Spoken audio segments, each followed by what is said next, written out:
চলতি বছরের ফেব্রুয়ারি মাস জুড়ে বাংলাদেশে মৃদু ও মাঝারি মাত্রায় ৯ বার ভূমিকম্প অনুভূত হয়েছে, যা জনমনে উদ্বেগ সৃষ্টি করেছে। মাসের শুরুতে পহেলা ফেব্রুয়ারি সিলেটের দক্ষিণ পূর্ব এলাকায় ৩ মাত্রার কম্পন অনুভূত হয়। ৩ ফেব্রুয়ারি মিয়ানমার কেন্দ্রিক দুটি কম্পনের পাশাপাশি সাতক্ষীরার কালারোয়ায় ৪.১ মাত্রার ভূমিকম্প হয়। ৯ ও ১০ ফেব্রুয়ারি সিলেট অঞ্চলে যথাক্রমে ৩ ও ৩ ও ৪ মাত্রার কম্পন আঘাত হানে।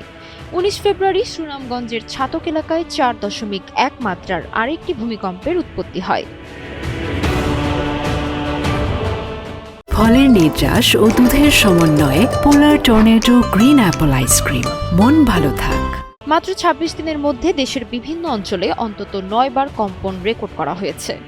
সবশেষ ২৬ ফেব্রুয়ারি দুপুরে অনুভূত ভূমিকম্পটির মাত্রা ছিল রিক্টার স্কেলে ৩.৭। ইউরোপীয় ভূমধ্যসাগরীয় ভূমিকম্প কেন্দ্র ইএমএসসি জানিয়েছে এর উৎপত্তিস্থল ছিল ভারতের সিকিম রাজ্যে, যা বাংলাদেশের সীমান্তের নিকটবর্তী।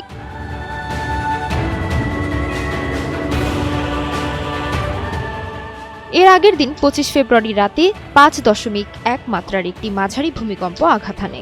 এর উৎপত্তিস্থল ছিল মিয়ানমারের মনিওরা শহর থেকে প্রায় ১১২ কিলোমিটার উত্তর উত্তর পশ্চিমে এবং মাওলাইক শহর থেকে প্রায় ৭৫ কিলোমিটার দক্ষিণ পূর্বে।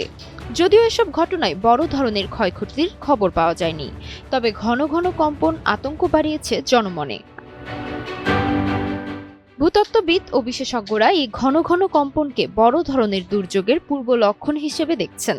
ভূমিকম্প বিশেষজ্ঞরা বলছেন, বাংলাদেশের আশেপাশের অঞ্চল এবং দেশের ভেতরে ছোট মাঝারি মাত্রার ভূমিকম্পের সংখ্যা বাড়ছে, ভূতাত্ত্বিকভাবে যা বড় ধরনের ভূমিকম্পের পূর্ব লক্ষণ। বিশেষজ্ঞদের মতে, ভূতত্ত্বের ভেতরে দীর্ঘদিন ধরে শক্তি জমা হতে থাকলে তা ছোট ছোট কম্পনের মাধ্যমে আংশিক মুক্ত হয়, তবে দীর্ঘ সময় ধরে বড় কোনো শক্তি মুক্ত না হলে তা মহাবিপর্যয় ডেকে আনতে পারে।